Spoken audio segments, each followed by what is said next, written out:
Señores, bienvenidos a otra entrega de Sondeo. Hoy es viernes, se está acabando la semana. Sí, ya finalizó la semana laboral. Así es, así es. Y el viernes, como yo digo, es lo que más se parece al fin de semana. Pero vamos a cerrar con broche de oro porque vamos a referirnos al tema económico, fiscal, el tema de los impuestos, habida cuenta de algunos movimientos que se han estado dando en la autoridad de ese sector, autoridad que tiene que ver con las recaudaciones, y ha puesto en ascuas a muchos ciudadanos, porque como ocurre muchas veces aquí, o casi siempre aquí... Hay empresas que han sido cerradas por una semana, Luis. Sí, bueno, y el que merezca que lo cierren, pero el asunto está que hay siempre plazos que agotar, y hay informaciones que ofrecer, hay educación que ofrecer, por ejemplo, a la población, al ciudadano común y corriente, que no es un especialista en materia tributaria. Tú no puedes salirle de la noche a la mañana, como te pasó a ti, y como le ha pasado a mucha gente, de que, mire que usted debe 80 y que yo cuántos mil pesos, o que usted debe 100 que yo cuántos mil pesos, porque usted tiene otra entrada por ahí, que usted no está, es la sumatoria de un ingreso y de otro, y entonces porque el que gana menos de 30 mil pesos no le descuentan. Pero entonces si tú ganas 30 aquí y 28 allí, entonces te suman las dos cosas y ya tienes más del 30. Y bueno, hay gente que no sabía, empresas que no necesariamente aplicaban esos descuentos porque si no llegaba a los límites que establece o los topes que establece la ley, pues resulta que ahora le están mandando retroactivo una deuda que usted no sabía que usted tenía. Entonces a eso le ponen cargos, sobrecargos, recargos, moras, demora, sí, y todas esas cosas que crean una situación bastante difícil. Lo primero es que es la impresión, el impacto, el efecto que eso surte en el ciudadano que está haciendo de tripa corazón para poder sobrevivir, que generalmente vive endeudado, que aquí realmente, aunque, bueno, si tú tienes un doble salario o triple salario, lo de la política del pluriempleo, es sencillamente porque el empleo principal no te alcanza para resolver los problemas elementales. Entonces tienes que estar buscando, esforzándote, trasnochándote o madrugando, sí, haciendo miles de malabares. Haciendo miles de malabares. En vez de cuando tú sales del programa, en vez de irte a echar una pavita a tu casa, tú tienes que coger para la universidad. Claro, claro. Entonces, cuando yo salgo de aquí, tengo que coger a hacer otra cosa. Exacto. Y entonces realmente la calidad de vida de la gente no es la misma. Y por tanto, las consecuencias, los problemas que le sobrevienen a la gente son muchísimos, porque tiene que trabajar de manera excesiva, más de la cuenta, en más de un empleo, o resolver más de un problema para poder sobrevivir o mal vivir, porque realmente la calidad de vida se está resintiendo por esas cosas. Hay que entonces después ven y te den un susto de impuestos internos, que tú debes que sí o qué cantidad. Entonces eso ha creado todo un lío. Y siempre hay un tema nuevo. Siempre hay un tema nuevo. Ahora con el tema de las facturas, que no, que ahora la secuencia, que hay un cambio. Entonces, yo no sé, porque yo insisto que aquí falta mucha información, incluso a los que tenemos pequeñas empresas, que uno tiene que cumplir con las formalidades de la ley. Sí. Y entonces, bueno, pero tú tienes que pagar para que te lleven una contabilidad, ya eso es un gasto adicional. Pero en un momento determinado tú no tienes la información de que con las facturas que tú tienes para mandarle a los 2 o 3 clientes que tú tienes, como son pocos clientes y las facturas son muchas, entonces hay un paquete. Yo quisiera saber si es una ensalada que uno va a tener que hacer ahora con eso. No hace tanto, hace apenas unos meses que se mandaron a confeccionar esas facturas, que es en coordinación con la autoridad tributaria. Y entonces, ¿qué uno va a hacer con eso? ¿Qué tú vas a hacer con eso? Bueno, que se agotan el tiempo, porque es que hay un cambio en la regla de juego tratando de hacer más eficientes los cobros. Esa eficiencia en los cobros le perturba la vida a la gente que ha gastado un dinero, porque por ejemplo yo pagué para mandar a imprimir eso. Y ahí están todas las facturas, entonces, ahí están todas. ¿Qué va uno a hacer? Yo no sé, vamos a buscar la orientación, a ver si uno puede hacer, aunque sea una ensalada con eso. Sí, porque otras cosas... Porque no creo que eso dé para muchas cosas. Y entonces lo demás implica el adquirir los nuevos, nuevas facturas, nuevos volantes, nueva documentación. Eso por supuesto que eso no es gratis. Entonces ya es un gasto adicional que tú tienes que incurrir.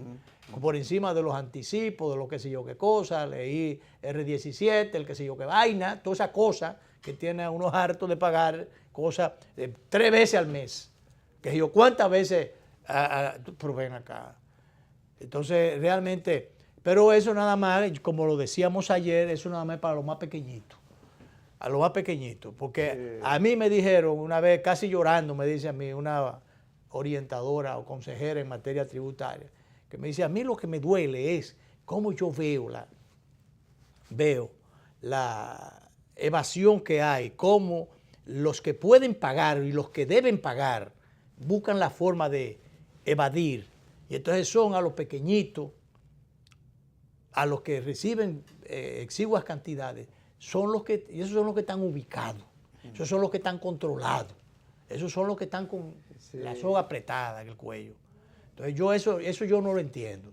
Yo creo que de aquí realmente debe haber una cultura tributaria, la gente debe entender que debe pagar impuestos, pero también esos impuestos deben ser, los beneficios deben ser retribuidos en un momento determinado a los ciudadanos en obras públicas, en calidad de los servicios públicos, en eficiencia de los servicios que se le dan a los ciudadanos en sentido general. Por ejemplo, con el desorden de la seguridad social, que ni es segura ni es social, sino es un mecanismo para los sectores financiero bancario hacerse más ricos. ¿Por qué? Porque esto no viene ni a beneficiar a los pacientes, ni viene a beneficiar ni siquiera a los médicos. Ni siquiera a los médicos. Las AFP tienen ahí una cantidad un paquetón de cuarto acumulado ahí. Haciendo negocio con el a dinero costilla, tuyo. A costilla de los enfermos. Sí. De los enfermos. Y entonces ese sistema fue bien pensado, pero en el camino los intereses se lo arrancaron a los planificadores del gobierno y lo dirigieron en otra dirección, hacia la dirección de los intereses. Yo siempre he dicho aquí que eso comenzó con una guerra entre los bancos y los periódicos. Como los periódicos en gran medida eran de los bancos, entonces los bancos ya tenían cómo hablar, por dónde hablar, se manifestaban defendiendo sus intereses a través de los periódicos, comenzaron a pelear los periódicos, pero a pelear por esos cuartos que se iban a manejar. El asunto más o menos después se equilibró un poco, después que se llevaron las tajadas y las pusieron en los bancos, ahí están esos cuartos. Entonces después los sectores de oposición, sectores incluso laborales que entienden por las experiencias, las malas experiencias, cuando el Banco de los Trabajadores lo quebraron, cogieron los cuartos y lo metieron en otra cosa y le quebraron el banquito, los pobres bancos de los trabajadores lo quebraron. Sí. Entonces, no hay confianza y por eso no quieren sociedad civil, los sectores laborales y otros sectores, no quieren que esos cuartos que están guardados allí en los bancos, de la AFP, de todas esas, o ARS, ¿de cuál de las dos que son? De la las dos. No quieren que esos cuartos sean invertidos en obras reproductivas. Por ejemplo, que sean en programas de vivienda, que con el aval, por ejemplo, del Ministerio de Hacienda pudieran hacerse, que el Estado sea el compromisario. No confían en el Estado, en alguien hay que confiar. Y alguien tiene que poner las reglas de juego. Entonces esos cuartos, en vez de estar durmiendo el sueño eterno allí, pudieran ganar más, o hasta pudieran ganar menos, pero que cumplieran un fin social, un objetivo social, de desarrollo. Entonces, bueno, vamos a emplearlos en tales o cuales cosas, aplicando los correctivos, los controles del lugar para que no se cojan esos cuartos o para que los retornen con los beneficios correspondientes, pero deberían ponerse a funcionar esos cuartos. No, lo tienen allí agarrado y engrosándolo cada día más, subiendo. Yo no sé para qué lo están guardando. Pero bien, vamos a dar la bienvenida a nuestro distinguido invitado del día de hoy. Era el de ayer y había una incoordinación ahí que yo no supe. El general que anunciamos no venía ayer. Sí. Y era el doctor Antonio Siriaco, doctor en economía, director de la Escuela de Economía de la UAS. Vamos con él a pasar revista a estas cosas y vamos a meternos en el tema tributario, el tema impositivo, que es un dolor de cabeza para mucha gente, más de lo que uno se imagina. Todos los días encuentra un amigo, un vecino, un relacionado, que le mandan una notificación. El día pasado que eran 1.500 que habían mandado. Yo no sé por dónde irá eso. Pero ya va mucha gente la que está afectada. Pero claro. Entonces, bienvenido el doctor Antonio Siriaco. Bienvenido al programa. Y yo sé que él también ha estado recibiendo quejas y preocupaciones en esa dirección. Ojalá que se le pueda encontrar una respuesta a esto. Y que el doctor, el director de impuestos, de la dirección, el titular de la Dirección de Impuestos Internos, el señor Magín Díaz, vea esto de día, no de noche. Y lo vea de día y a la luz del día le pueda buscar una alternativa. Aquí el que le gusta tanto buscar bajaderos, generalmente son bajaderos que se buscan cuando tiene que ver la política de por medio. Aquí, que no sea la política la que se imponga, sino la racionalidad. Yo creo que amerita poner la atención. Doctor, bienvenido al programa. El programa a partir de ahora es suyo. Bueno, muchísimas gracias siempre, Encarnación, el profesor Clime, por siempre invitarme aquí a Sondeo. Y fíjate, el tema impositivo, y creo que lo habíamos también tratado en otras presentaciones aquí, a mí siempre me preocupó la forma en que había comenzado incluso y ha estado actuando el director de Impuestos Internos. Porque yo creo que aunque los ingresos evidentemente son muy importantes, la ley es importante, pero yo creo que el tratamiento que se le comenzó a dar a muchas empresas, sencillamente porque tenían algunas faltas, de cerrarla, yo creo que eso no era el mejor procedimiento para, en cierta manera, llegar a acuerdos.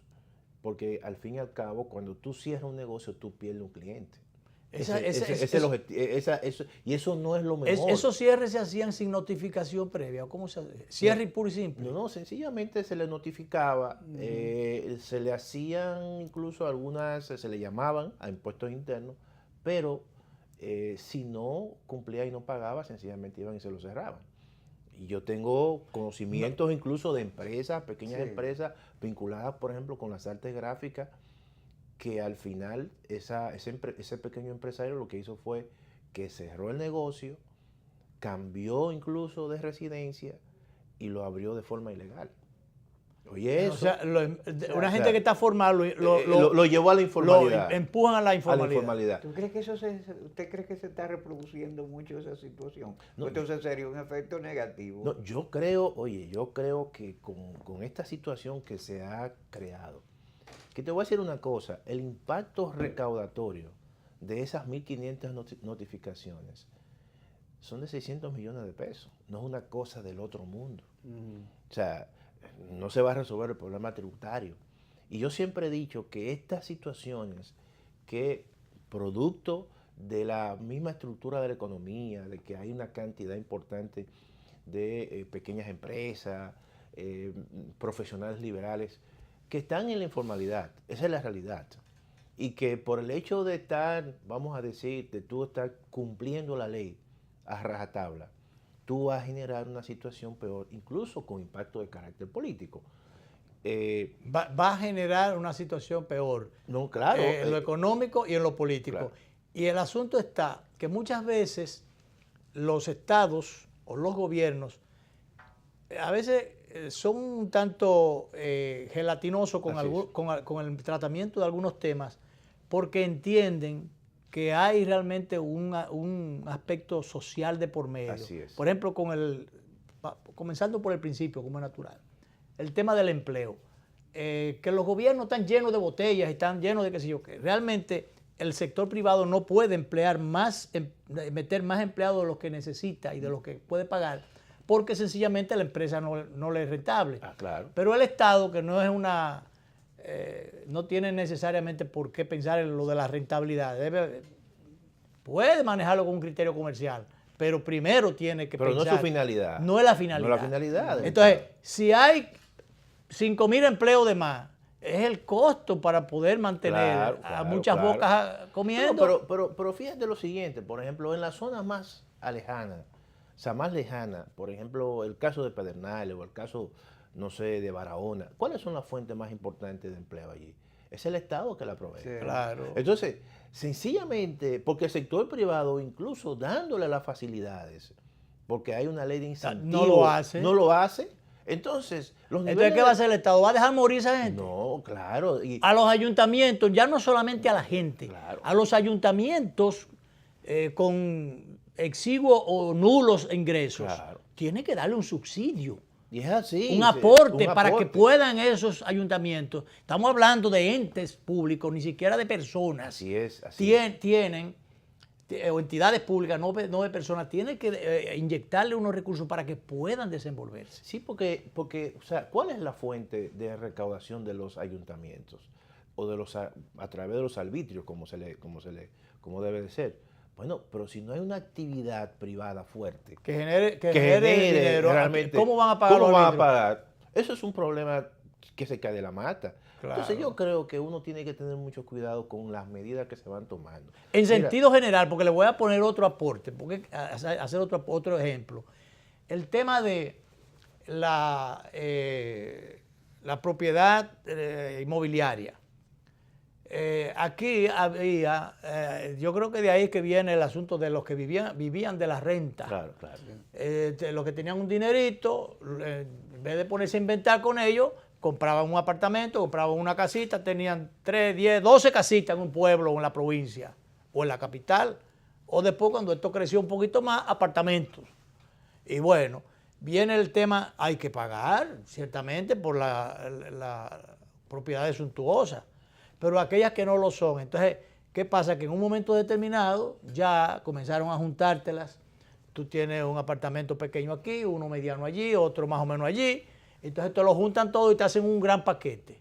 Ese paquete resulta que, primero, como un amigo mío que tenía una casa que finalmente se le alquiló a la embajada, después de muchos años, que llevaron la embajada por allá muchísimos años, y dice, yo no sé para qué yo me metí en eso.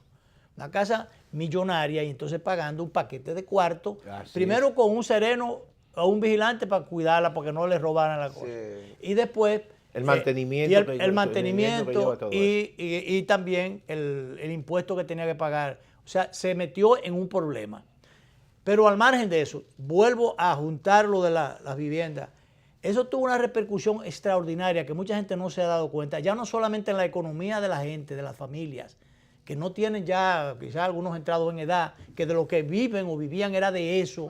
Entonces ya le crearon un problema porque ya tienen que vender esos apartamentos y salir de eso. Pero oye bien, ese es el próximo impuesto que está en la mirilla. No, pero que eso te voy a decir lo siguiente. No, pero eso está. Tú dices, estarán en la mirilla en endurecerlo. Hacerlo efectivo. No, y no solamente, porque mira qué está ocurriendo. Pero espérate, déjame terminar la partecita, porque es que esto tiene una repercusión, una connotación social, económica, hogareña, pero más que eso tuvo ya y tiene ya una repercusión, ya no en las personas y en las familias, también en la industria de la construcción. Claro. Porque el hecho de tú tener la oportunidad de comprar 4 o 5 apartamentos, eso daba lugar que cuando tú como encargado de un proyecto, levantas un proyecto, un lote en tal sitio, entonces, bueno, yo te compro 2 o 3 apartamentos de eso. Y entonces, pero con fines de negociar. Para fines de negocio. Entonces la industria de la construcción dinamiza, motoriza. Pero no, te voy a decir tú vas a comprar apartamentos ¿para qué? Claro. Te voy a decir lo siguiente. Mira, ese es el próximo impuesto que va a buscar también la forma de incrementar la recaudación. El IPI en la República Dominicana, la tasa del IPI de ese 1% es una de la más alta que hay en toda América Latina. ¿Cuánto por ciento hay? Es el 1%, el 1% Sin embargo, economistas mediáticos muy vinculados incluso con el director general de Impuestos Internos ha escrito artículos, porque parece que si uno le da seguimiento a esos artículos de esos economistas, se está haciendo todo lo que está publicando en un periódico de circulación nacional, y lo está haciendo la Dirección General de Impuestos Internos. Y ya se adelantó el hecho de que se va a revisar la tasa de evaluación de las propiedades, porque esa tasa de evaluación quien la da es Catastro, y se la pasa incluso, se la transfiere, se la notifica a la Dirección de Impuestos Internos, y ya se dice que se está básicamente evaluando las viviendas por debajo del precio de mercado. Y entonces por eso es que las recaudaciones no son tan altas como se esperaba. Entonces por ahí va a venir también una brecha importante para aumentar incluso el impuesto efectivo que pagan los dueños de vivienda. Y eso es un elemento. Yo lo que digo, yo no estoy personalmente en desacuerdo. Yo creo que a la ley hay que aplicarla. Lo que yo digo que hay que hacerlo en un contexto de una reforma global. Claro. Que eso genere un antes y un después. Pero lo que está ocurriendo ahora mismo es que se está haciendo una reforma de forma administrativa. Por parche. Por parche. Por parche. Entonces, y de manera administrativa, que no tiene la fuerza de... Y eso genera mucho descontento en la población. Y se le puede revertir. Porque el pacto fiscal se ha quedado... Se ha quedado ahí. Entonces, pero sin embargo se está aplicando. Se está aplicando y se está haciendo por impuestos. Por ejemplo... impuestos que no son aprobados por ley. Los profesionales liberales. Ese es el punto ese que está en la mirilla. La mirilla. El profesional liberal, el médico. Entonces, por ejemplo, yo me encuentro con un profesor de filosofía y yo digo, pero ¿ustedes han visto en algún país una persona que sea profesor de filosofía, que sea millonario, que sea rico? Y yo digo que no. Y me dice el profesor, mire, profesor, a mí me llegó una notificación. Usted sabe que yo doy clase aquí en la universidad, pero doy clase en la Pucamaima, en las universidades. Bueno, pero yo no sabía nada. Yo no tengo problema en pagar eso. Pero, oye, de repente que te digan a ti que tú vas a pagar 100,000 pesos, o 80,000, o 150,000. O medio millón. Yo creo que eso es injusto. No, es que eso debería ser. Según la ley, usted debió pagar esto. Ahora, a partir de ahora, ya que detectamos, a partir de ahora, prepárese, usted va a pagar. ¿Qué usted va a pagar? X cantidad. Claro. Usted vaya a pagar 3,000, que yo cuánto. Bueno, pero a partir de ahora, pero no le esté acumulando deuda a nadie. Sí. Pasando y que usted es un deudor. Porque al fin y al cabo yo creo que nosotros tenemos una estructura que es una estructura muy heterogénea. O sea, aquí el profesional liberal, de una forma u otra, tiene que tener más de un trabajo. Claro. Por la característica misma, porque las viviendas son caras, porque tus hijos tú los quieres enviar quizás a una escuela, a un colegio privado, pero también que vayan a una escuela de inglés. Todo eso son cosas que son costosas en este país, porque como tú decías, Encarnación, el Estado lamentablemente no te suple esos servicios de forma con calidad. Ahora, es cierto, no estamos nosotros promocionando que se incumpla la ley. No, lo que estamos diciendo es que si hay un pacto fiscal, ese pacto fiscal tiene que revisar realmente eso y establecer un antes y un después. Como está ocurriendo, por ejemplo, con el pacto eléctrico. En el pacto eléctrico se discutió. Hay situaciones que son de consenso y otras que son de disenso. Y se está buscando una negociación. Pero eso va a generar un antes y un después en la tarifa técnica, en la forma en que las sedes van a operar, en la forma en que los contratos se van a hacer. Todos esos son elementos que yo creo que cuando se establezca ya de forma definitiva y se cierre ese pacto, la gente va a saber que hay una diferencia de un antes y un después. Pero eso no está ocurriendo aquí. Sencillamente aquí lo que está es haciendo reformas, parches por impuestos. Y te voy a decir una cosa, Te voy a decir una cosa. Durante los últimos 20 años, en los años donde más se recaudaron, precisamente fueron años donde hubo una actitud diferente en ese momento del director de Impuestos Internos, que eso hay que decirlo. O sea, nunca se cerró un negocio todo lo contrario, lo que se hacía era que se buscaba, ¿no?, una negociación, porque al fin y al cabo el empresario o el contribuyente es una persona importante. Importante. Oye, aunque esté en falta, pero es importante, porque si tú sencillamente lo sacas fuera, sencillamente tú pierdes ingresos. Y ahora no se está viendo eso. Por lo menos eso es lo que yo estoy observando. Se está tratando al contribuyente como una persona que es un violador consuetudinario, cuando en realidad aquí no hay una educación tributaria, no la hay. No, y además no hay, Entonces, no hay una disciplina de la propia institución. Yo lo puedo decir con toda firmeza. Por ejemplo,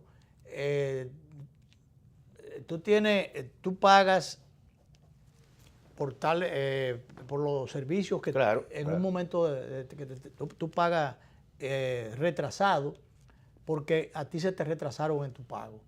Porque, bueno, yo soy de los que no creo en que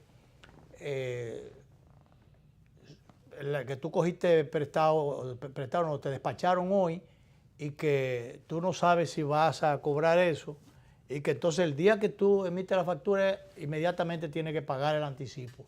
Sí. Yo no creo en eso. No. Yo no creo en eso. Entonces, bueno, ¿qué pasa? Cuando a ti anticipo sin pagar. Cuando a ti te pagan, entonces tú pagas. Resulta que en un momento determinado tú recibes una notificación que usted tiene una falta de sintonía, ¿cuál es el término? Mora. No, una diferencia, pero ellos tienen un término. Una discrepancia. Y tampoco es discrepancia, pero que no hay una sintonía entre esto y esto. Entonces usted le dice, no, pero mire, como usted en el año 16, en el 2016, por ejemplo, entonces usted le dice, no, mire, las facturas tales y tales y tales, mire aquí el reporte, fueron pagados en fechas tales. Entonces de allá para acá te dicen, no, pero aún así, usted tiene que pagarla. Oye, pero... o sea, te digo que aún tú presentándole... Aún tú presentando que usted pagó eso. Claro. Pero entonces viene de allá para acá, ya viene de allá para acá una notificación con un recargo, con un sobrecargo, una mora, que yo qué. Y entonces esto, que era quizás de 18,000 pesos, te lo llevaron a 90 y pico, qué sé yo, para ponerte un... Entonces eso no puede ser. Eso, y sobre todo si tú de aquí para allá, tú le dices, pero mire, eso que usted está diciendo ahí, las facturas tales, los meses tales, del cliente tal, de la institución tal, mírelo ahí que está el reporte, mírelo que... No, usted, como quiera usted tiene que pagarlo, porque o no lo pagó en la fecha que debió, establecida, que sé yo, pero usted lo pagó, claro, usted lo pagó, entonces debe haber una discrecionalidad con eso, o sea, un manejo diferente con eso, una solución a temas como eso, porque te están presentando como un moroso y entonces tú estás demostrando que no, pero dice no, según los arreglos, los acotejos burocráticos nuestros, usted tiene que pagar eso como quiera. Y si tú le sumas a esa situación también lo que está provocando la aplicación de la ley de lavado activo, vamos a esa parte. Es un elemento que yo lo veo también. Oye, con muchas quejas. Vamos a la pausa para a ver si desmenuzamos un poquito ese tema. Porque también se puede prestar a muchísimas cosas y a muchos dolores de cabeza. Vamos allá y volvemos con el doctor Antonio Siriaco, que es nuestro distinguido invitado de hoy. Estamos hablando de los temas económicos, los temas impositivos. Él es el director de la Escuela de Economía de la Universidad Autónoma de Santo Domingo. Vamos a la pausa.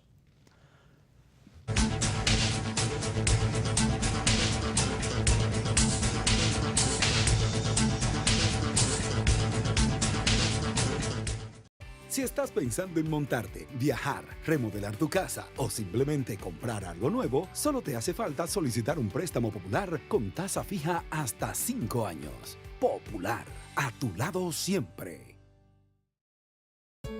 ¿Cuál es tu historia? Yo soy hijo de la agricultura y siento amor por sembrar una mata. Me han pasado la vida sembrando habichuelas. Y para sembrar habichuelas hay que pelar las lomas. Todas esas montañas, toda esa loma por ahí, la gente la chapeaba. Pero ahora están motivados a que si se le apoya, en vez de sembrar habichuelas, van a sembrar aguacate y van a sembrar café. Se ha comenzado con un plan piloto, un proyecto de reforestación que llegue a todos. Va a ser el cambio, va a ser la transformación, va a ser la esperanza y la vida de nosotros. En Elías Piña, San Juan y Asua ya están en marcha los proyectos de reforestación del gobierno. En esas provincias se destinarán cerca de 2.500 millones de pesos para recuperar más de 200.000 tareas con árboles frutales y café. Juntos hacemos historia. Gobierno de la República Dominicana, con la gente y para la gente. Cada día me despierto con su aroma, con su compañía y su alegría. Véndame la vida como siempre, siéntate aquí a ver el mar y que el aroma permanezca. Porque el sabor empieza en el aroma, porque me tienes y te tengo. Porque las tradiciones no se pierden y esta es orgullo de todos.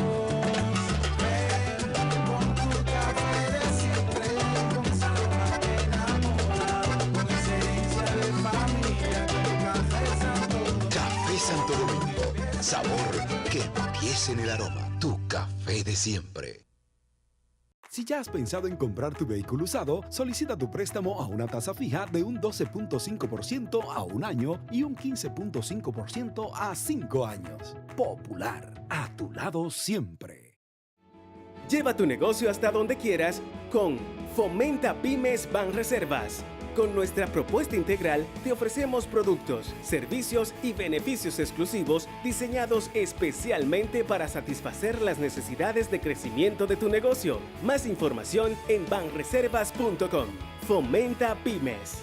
Banreservas, el banco de los dominicanos.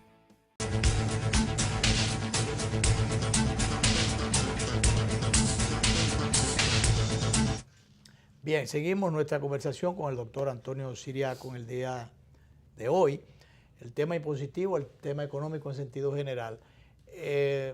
Tenemos informaciones justamente de que se están presentando una serie de inconvenientes con el seguimiento que están dando las autoridades, el tema de la ley de lavado de activos. ¿Hasta dónde esto, por querer resolver un problema, frente a los sinvergüenzas que están haciendo esas cosas, entonces le estamos creando problemas a la gente seria? Mira, o a la gente de trabajo, porque ese es el gran problema. Muchas veces en el tránsito hay muchísimos violadores que andan sin placas, sin que yo qué, sin 50.000 cosas. Los carros de concho parándose donde quiera, pero resulta que los ciudadanos correctos que pagan todos sus documentos, todos sus servicios, todas sus cosas, que tratan de andar lo más. Entonces, a eso son los que paran. Mira, hay una norma. Entonces, en este caso, con la ley de lavado de activos, ¿hasta dónde esto está afectando? Si los tipos son muy precisos o están demasiado amplios. ¿Por dónde es que se están manifestando los problemas? Mira, lo que ocurre es lo siguiente. Yo creo que hay que decir que esta es una economía con mucha informalidad.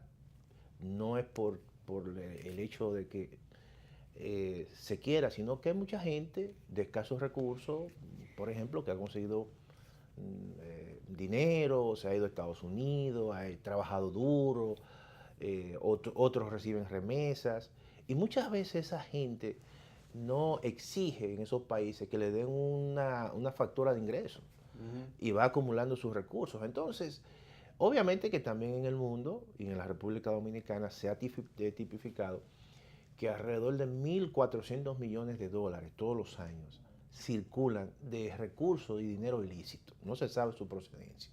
El Banco Central no lo puede registrar. Entonces, ¿aquí o en...? No, aquí. O sea, hay datos. ¿Cómo cuánto es eso? 1.400 millones de dólares. 1.400 millones. Entonces, una suma significativa. ¿qué es significativa? Que se sabe que entra, pero no se sabe, la fuente. Ahora, a través del GAFI, que el GAFI es un grupo de acción financiera internacional que se creó en el año 1992 y lo crearon el grupo de los 7, precisamente los países más ricos del mundo, para controlar el dinero ilícito que circula en todo el mundo. Nosotros hemos asumido las normas GAFI. Esas normas son normas bastante fuertes y a través de esas normas se establece la ley 155-17. Perdóname, ¿y esas normas no alcanzaron a aquellos lugares que se entendían que eran unos paraísos fiscales, que no había reglas de juego? No, porque eso O sea, ellos mantienen eso. Claro, ellos mantienen eso. En los mismos Estados Unidos hay varios estados que son, que son paraísos fiscales. Por ejemplo, Delaware es muy famoso en ese sentido. ¿Y entonces cómo? Entonces nosotros, como somos más papitas que el Papa, lo hemos asumido y también nos las imponen muchas veces los organismos internacionales, que eso está sujeto muchas veces a préstamos, a condiciones, y la hemos asumido. Alguien dijo, un abogado amigo importante, me dijo a mí que una importante funcionaria del Ministerio Público le había dicho y le susurró en los oídos que se le había pasado la mano. Oye esto, con esa ley.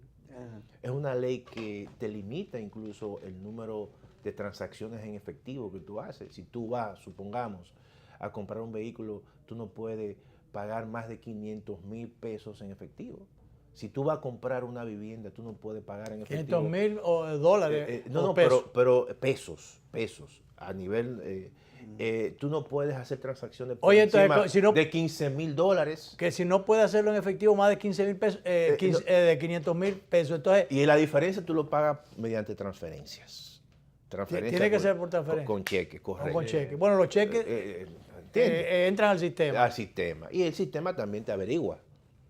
O sea, todo eso tiene que ser documentado. Bancarizado, claro, ¿tú entiendes? Si vas a comprar una vivienda... Sí, porque cuando entrar es a través del banco. Por ejemplo, yo recibí un cheque de X cosas que yo vendí, entonces eso entró al banco. Claro. Entonces cuando yo hago el cheque, sale del banco también. Entonces hay un seguimiento, hay un control. Claro. Entonces, por ejemplo, quizás tú no haces esa transacción, quien te la hace tu abogado, o el notario, o tu contador. También hay una norma para esos tipos de profesionales que ellos le llaman sujetos obligados. Esos sujetos obligados que también están penalizados por la ley, tienen que hacer una matriz de riesgo para decir, bueno, mi cliente no es una persona dudosa que usa recursos riesgosos. ¿Por qué? Porque si en caso de que su cliente tuviese en actividades ilícitas y él no lo denunciara, evidentemente que también él va a llevar a cárcel. Pero también eso le toca al que va a registrar un título, por ejemplo, de una transacción financiera o inmobiliaria. Por ejemplo, conozco casos de personas que en Estados Unidos han pasado 20 años, le dicen a su abogado, aquí cómprame un apartamento, y cuando ese apartamento lo va a registrar, le dice el registrador de título, oye, dime la procedencia de esos recursos. Y eso se ha paralizado ahí. ¿Por qué? Bueno, una gente que dura 20 años en Estados Unidos buscándosela como un toro, no le ha pedido quizás recibo de ingresos. Entonces, esos son y sobre todo los que no tiene, claro. que no tiene, bueno, mi hijo vive ya en Chicago. Y ya tiene una desvinculación económica prácticamente con el país. Produce allá. Y entonces, creo que tiene una cuenta en un banco de aquí, pero que puede en algún momento retirar dólares y demás. Sí. Pero es la única vinculación, no tiene ni siquiera tarjeta de crédito, porque entonces resulta que al tener tanto tiempo allá, tiene una desvinculación con el país en términos económicos. Pero de todas maneras, si tiene una cuenta aquí, tú puedes estar seguro que le están dando seguimiento. Sí. Y que le están computando toda la frecuencia en el cual él va depositando allí. ¿Cuánto depósito? Y cuando él vaya a hacer una transacción aquí, de una forma u otra, el banco lo va a cuestionar, aunque él no tenga nada, obviamente, todo en ese tipo de actividad, porque la ley, en cierta manera, le exige eso a los bancos.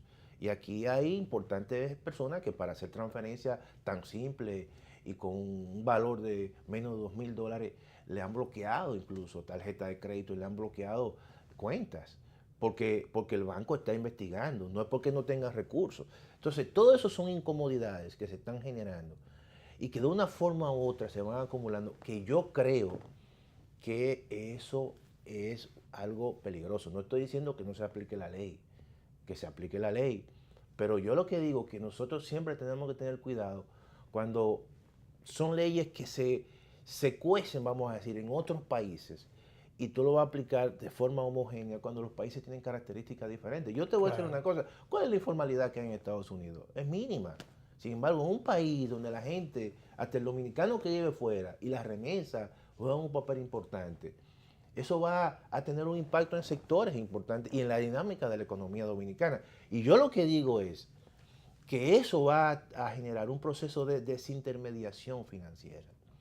La gente cuando deposita su dinero en un banco y luego para retirarlo el banco le pone y le hace muchísimas preguntas, la gente va a decir, pero es mi dinero. ¿Y qué va a ocurrir con eso? Que tú vas a mantener un stock de recursos para cualquier imprevisto en efectivo, tanto en pesos como en dólares. A la política del colchón. Claro, tanto en pesos como en dólares. Con los riesgos que ahora, entonces, con los riesgos que ahora claro, se corren, porque antes tú lo guardabas en el colchón, claro, pero ya no se puede. Claro, entonces ese es el problema. Ni puede andar con ellos encima tampoco. Claro, entonces eso es lo que va a ocurrir.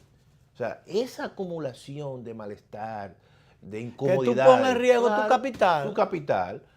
Entonces, fíjate, en estos días veo yo a un grupo de la asociación de dealers.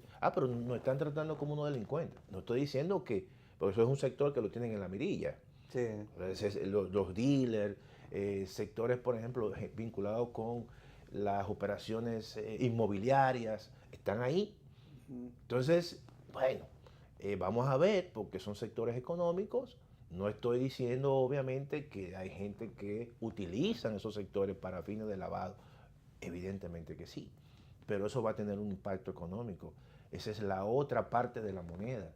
O sea, entonces, es obvio que ya los gobiernos tomarán su decisión en ese sentido. Hay otra ley que creo que se llama de sincerización del patrimonio, que eso viene por ahí también. Eso es lo que decía ahorita de las casas, las propiedades. Sincerización del patrimonio. Vamos claro. ¿Podemos ampliar un poquito después de sí. Vamos y volvemos entonces con el doctor Antonio Siriaco, nuestro invitado de hoy. Vamos, volvemos.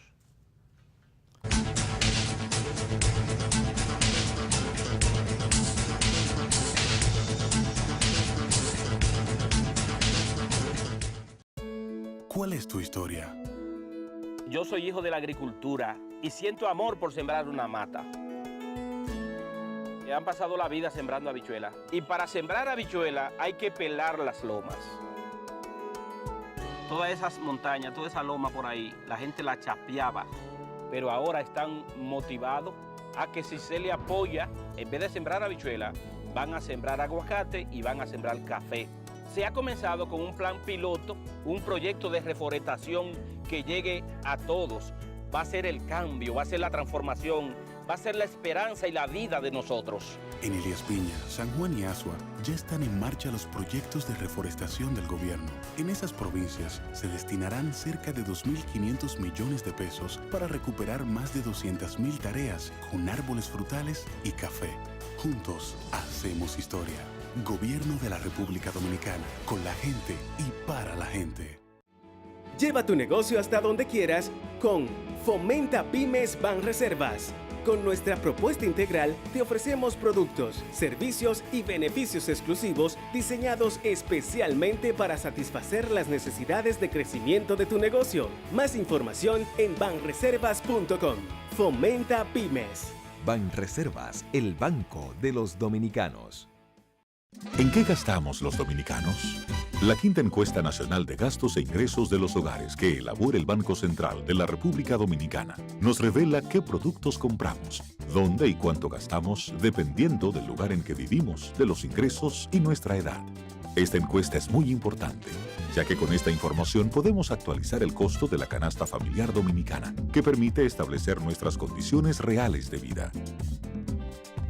Durante el 2018, los encuestadores del Banco Central, debidamente identificados y cuya identidad podrás verificar entrando en la página web del Banco Central, estarán visitando distintos hogares a lo largo de todo el país. Si tu casa resulta seleccionada para esta encuesta, nuestro personal estará recolectando la información necesaria. Es fundamental que participes respondiendo de la forma más completa y honesta posible, para mejorar tu calidad de vida y alcanzar un mejor futuro. Contamos con tu apoyo. Banco Central de la República Dominicana. por la estabilidad y el crecimiento. Con la participación de la Oficina Nacional de Estadística, ONE. Si has pensado en comprar una vivienda, solicita tu préstamo hipotecario con una tasa fija de un 12.5% a 15 años y un plazo de hasta 30 años para pagar. Popular, a tu lado siempre.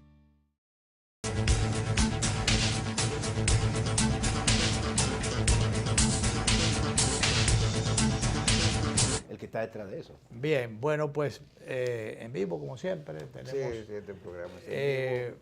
Pues vamos a ese último tema que Claro. tocamos, la Sincerización del patrimonio. Mira, eso también, que es un proyecto de ley, todavía está en el Congreso. Y sería ¿Cuál es la idea? ¿Qué se busca con la eso? idea es que precisamente todo contribuyente declare su patrimonio, tanto en activos como en líquido, vamos a decir, con recursos que pueda tener en dinero, en divisas.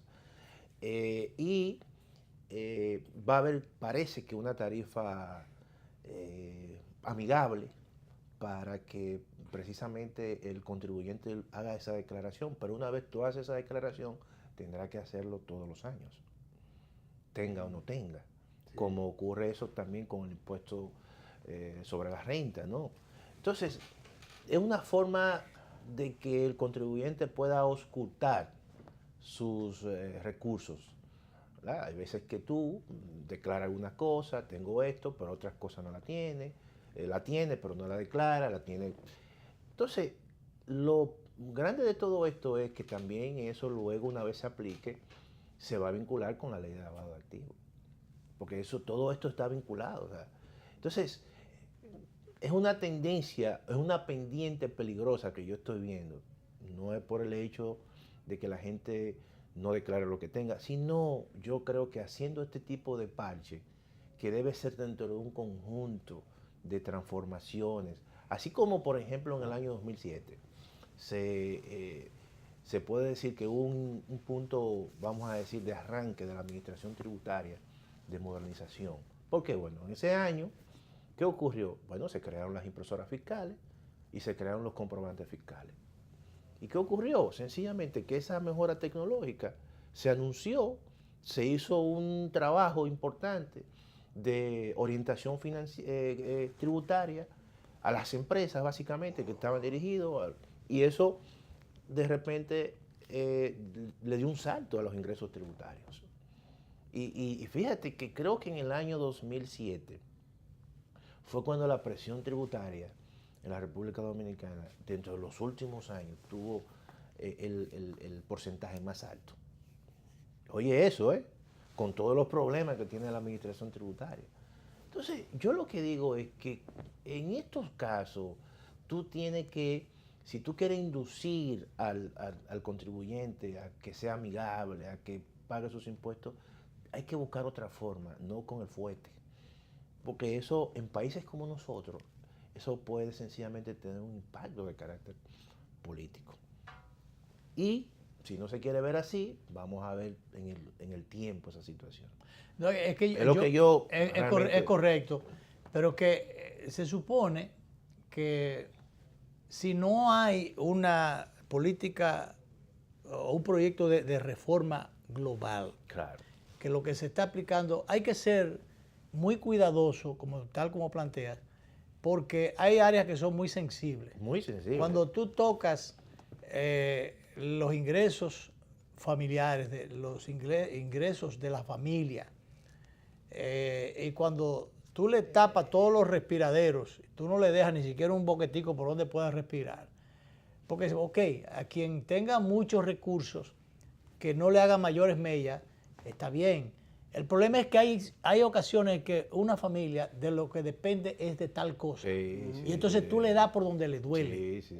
Y lo que tú, en vez de tú, dentro de una política de tributación que debe abarcar a todo el que pueda pagar, tú lo que haces es que, o en aras de eso, tú lo que haces es hacerle un daño a los que no pueden pagar en un momento determinado. Mientras te descuida. Agobiarlo incluso. O agobiarlo, llevarlo a una situación. porque no le da alternativas.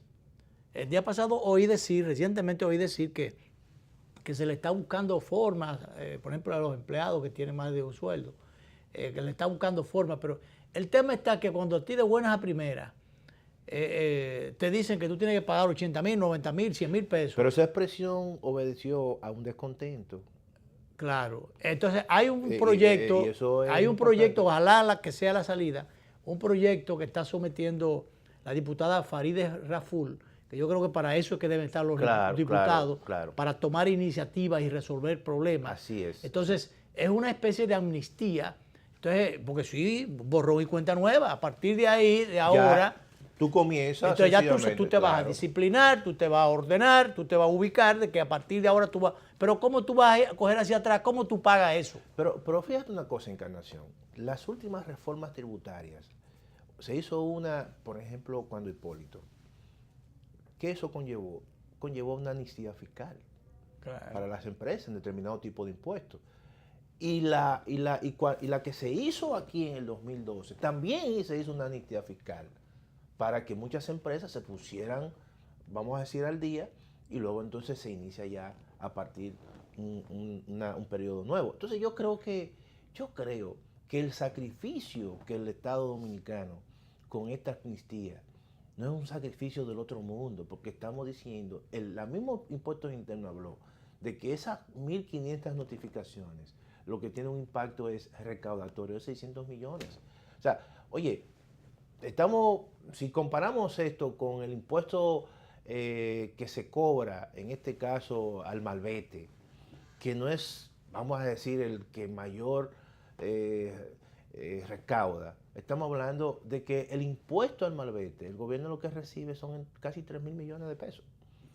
Si tú comparas 3,000 millones con 600 millones, eso no es nada prácticamente. Entonces, el hecho de que se le pida una amnistía fiscal, yo creo que con eso no se pierden muchas cosas.